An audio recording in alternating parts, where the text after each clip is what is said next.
मध्य प्रदेश के कांग्रेस दल के विधायक और कांग्रेस के नेता प्रदेश के सभी हम लोग आज राष्ट्रपति से मिलने जा रहे थे। अचानक अभी जानकारी मिली कि राष्ट्रपति महोदय ने कहा है उनके वहां से सेक्रेटेरिएट से कि राष्ट्रपति महोदय के पास टाइम नहीं है। देश की राष्ट्रपति के पास 62 विधायक एक प्रदेश के, उनके मिलने के लिए टाइम नहीं। तो मैं हनी बघेल जी से जानना चाहूंगा कि आप क्या कहना चाहते हैं। एक आशा और एक विश्वास, एक भरोसा था कि देश के राष्ट्रपति एक आदिवासी हैं और एक आदिवासी नेता प्रतिपक्ष और उनके साथ में आदिवासी विधायक लोग उनसे आग्रह कर रहे हैं कि हमें समय दे अपनी बात रखने का। पर जिस राष्ट्रपति के पास में आदिवासी समाज के लिए समय नहीं है, तो ऐसे राष्ट्रपति से हमको आशा नहीं करते हैं। ये अपमान एक आदिवासी राष्ट्रपति का आदिवासी समाज के प्रति है, तो मैं इसकी घोर निंदा करता हूं। ये हनी बघेल जी के विचार थे। अब मैं अरुण यादव जी से ये जो प्रदेश के अंदर जो घटनाक्रम हुआ है इस लोकतंत्र को लेके किस प्रकार से, तो आपकी क्या राय है। राष्ट्रपति महोदय मिलना नहीं चाहती, बोलते कि समय की कमी है, ऐसा उनके वहां से मेल आया। देश का दुर्भाग्य है उमंग जी कि एक लोकतंत्र की हत्या करने का काम बड़ा लगातार भारतीय जनता पार्टी कर रही है। मध्य प्रदेश के 62 विधायक दल बल के साथ दिल्ली में आए हुए हैं और पिछले 3 दिन पहले माननीय राष्ट्रपति से हमने मिलने का निवेदन किया है। आज दिनांक तक हमको समय नहीं दिया है। इससे स्पष्ट होता है कि जो देश की सरकार है भारतीय जनता पार्टी, क्या मेल आ गया कि राष्ट्रपति महोदय के पास समय की कमी है। ये स्पष्ट करता है कि वो किसी से मिलना नहीं चाहती हैं और उनके इशारे में सब कुछ हो रहा है देश में। पंकज भाई, आपका क्या राय है कि राष्ट्रपति महोदय के पास समय नहीं है। प्रदेश के 62 विधायक जनप्रतिनिधि, एक एक विधायक 3-3 लाख वोट के आधार पर बनता है और महोदय के पास टाइम नहीं है। इतने बड़ा लोकतंत्र के अंदर जो घटना घटी है मीनाक्षी जी वाली सीट को लेके, आपकी क्या राय। जिस तरीके से बीजेपी ने संवैधानिक पदों पर कब्जा कर लिया है, संविधान ने चुनाव आयोग बनाया, संविधान ने राष्ट्रपति का पद सृजन किया, संविधान ने इन सभी पदों पर अब इनके ऐसा लगने लग गया है कि एजेंट बैठे हुए हैं। चुनाव आयोग ने तो स्पष्ट कर दिया है। हमने भोपाल में आंदोलन किया, भोपाल में अपनी आवाज उठाई, हमने लगातार अपनी आवाज दिल्ली में उठाई। हमने समय मांगा 3 दिन पहले। राष्ट्रपति को अगर विधायकों से मिलने का समय नहीं है, 3 दिन पहले हमने कह दिया इतना महत्वपूर्ण मुद्दा है, लोकतंत्र का चीरहरण हो रहा है, उसके बावजूद भी अगर कोई सुनने को तैयार नहीं है, तो निश्चित रूप से ये हिटलरशाही बीजेपी की पूरे देश में लागू हो गई है और इसके खिलाफ एकजुटता से लड़ने का हम सब आह्वान करते हैं। अभय मिश्रा जी विंध्य क्षेत्र के विधायक हैं, बड़े दबंग विधायक हैं और इस लोकतंत्र की जो घटना घटी है, रिटर्निंग ऑफिसर ने जिस प्रकार से फॉर्म रिजेक्ट किया है और राष्ट्रपति महोदय का से आज मेल आया है कि उनके पास समय नहीं है, इसको आप किस रूप में देखते हैं। मोदी जी के आने के साथ ही, उनकी सत्ता के आने के साथ ही देश में भय और आतंक का वातावरण हो गया था और सभी महत्वपूर्ण पदों पर इन्होंने शुरू से अपने नुमाइंदे बैठाना शुरू किए। आज जो संवैधानिक पद है, जिनके प्रति पूरे राष्ट्र की श्रद्धा है, वहां तक इनके नुमाइंदे बैठे हैं जो इनके इशारों पे काम कर रहे हैं। सबसे बड़ी दुखद बात यह है कि एक नए पैटर्न की शुरुआत हो गई।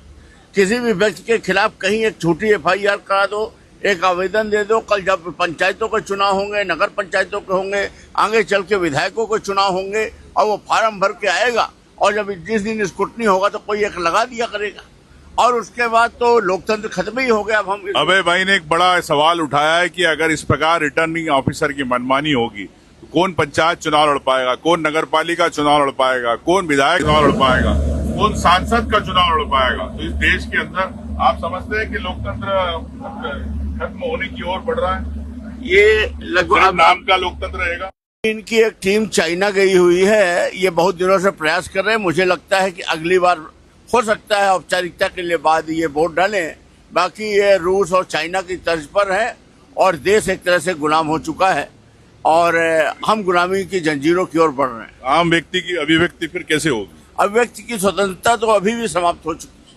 अगर किसी ने कुछ बोला तो उसके खिलाफ मुकदमा, सब कुछ जनता के सामने है। सिर्फ दुर्भाग्य है कि इसके बाद भी मजबूर, भूखी, तड़पती जनता से ये कहीं उसी का पैसा देकर उसका वोट खरीद लेते हैं। अभिव्यक्ति की स्वतंत्रता खत्म हो चुकी है, इसमें महेश भाई आपका क्या कहना है? ये भी एक उज्जैन के एक दबंग विधायक है हमारे। आदरणीय नेता प्रतिपक्ष जी, धन्यवाद। अभिव्यक्ति की आजादी पूरी तरह समाप्त हो गई। आप देखिए जिस तरह से लगातार मध्य प्रदेश की विधानसभा में आप न्याय की बात कर रहे हैं, सड़कों में हम लड़ते हैं। देश का सर्वोच्च पद महामहिम राष्ट्रपति, पूरे 140 करोड़ देश हम महामहिम राष्ट्रपति की ओर देखते हैं, लेकिन आपने देखा राम भगवान का मंदिर बना, वहां महामहिम को इन लोगों ने न्योता नहीं दिया। तो आप सोचिए कि महामहिम राष्ट्रपति जी से ये आधी आबादी का प्रतिनिधित्व तो कांग्रेस पार्टी और आप करते हैं, उस आधी आबादी को मिलने का समय महामहिम, वो भी लोकतंत्र और संविधान को बचाने के लिए। जिस तरह से भारतीय जनता पार्टी ने तीसरा उम्मीदवार खड़ा किया और जिस तरह से हमारी उम्मीदवार मीनाक्षी नटराजन का नामांकन निरस्त किया, कहीं न कहीं ये लोकतंत्र और संविधान के लिए घातक है। और रही अभिव्यक्ति की आजादी की बात, तो आप जितने भी संवैधानिक संस्थाएं देख लीजिए, कोई सुनने वाला नहीं है। हर जगह इनके लोग बैठे हैं, दादागिरी कर रहे हैं, अत्याचार कर रहे हैं, कोई सुनने वाला नहीं है।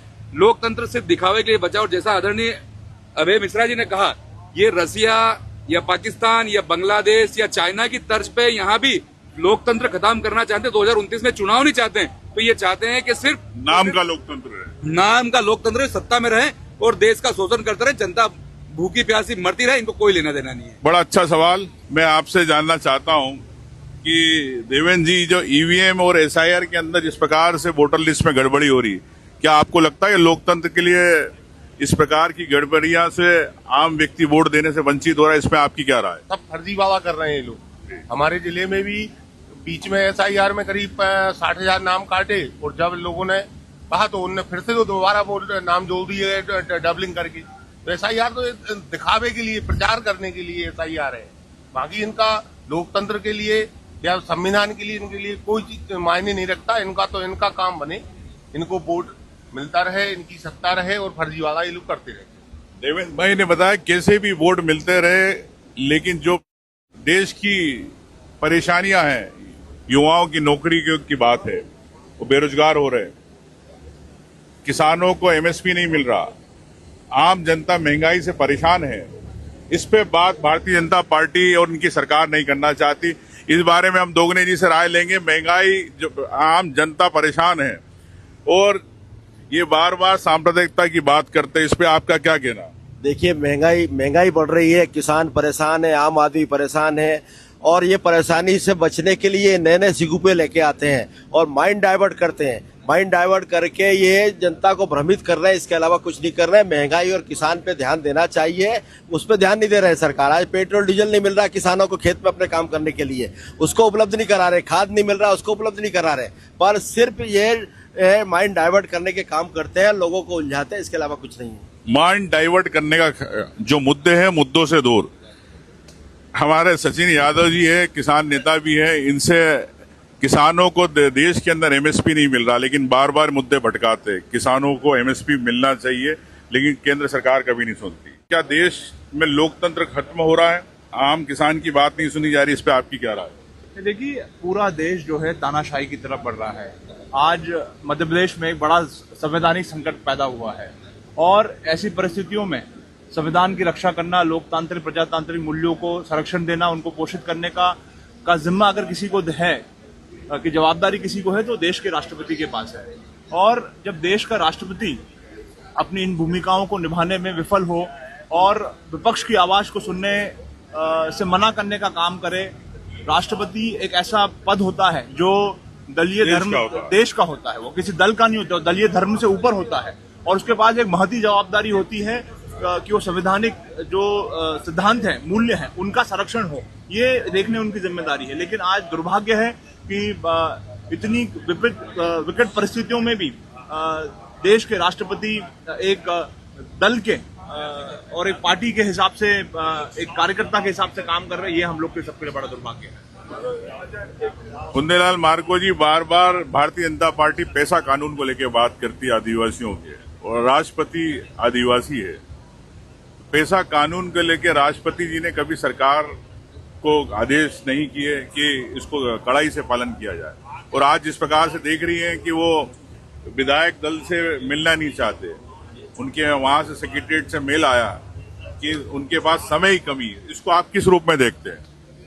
इस देश में आदिवासियों की जिस तरीके से हालात बने हुए हैं, ये शहडोल में जब माननीय राष्ट्रपति महोदय जी ने जब औपचारिक इनका उद्घाटन जब पेशा एक्ट का किए आपने, उस समय पूरे देश में, पूरे प्रदेश में इस तरीके से प्रचारित किया गया कि अब पूरे अधिकार आदिवासियों के हाथ में मिल गया।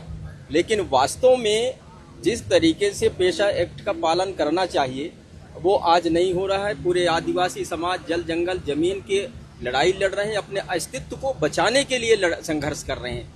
जिस तरह वनों से उनका विस्थापित किया जा रहा है, बड़े बड़े उद्योगपतियों को उनके ज़मीनें दिए जा रहे हैं।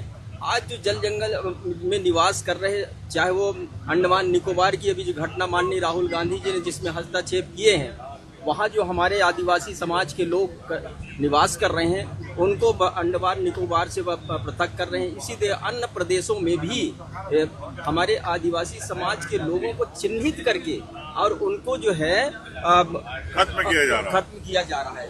विभिन्न मुद्दों पे बात करी और चूंकि अब कांग्रेस कार्यालय आ गया है तो सभी विधायकों ने अपने अपने विचार रखे। कुछ साथी भी और भी कुछ कहना चाहते थे, अपनी भावनाएं। तो ये देश के तमाम मुद्दे हैं, चाहे महंगाई हो, चाहे दलित आदिवासियों की बात हो, चाहे लघु उद्योग की बात हो, युवाओं की नौकरियों की बात हो, चाहे डीजल पेट्रोल के भाव की बात हो।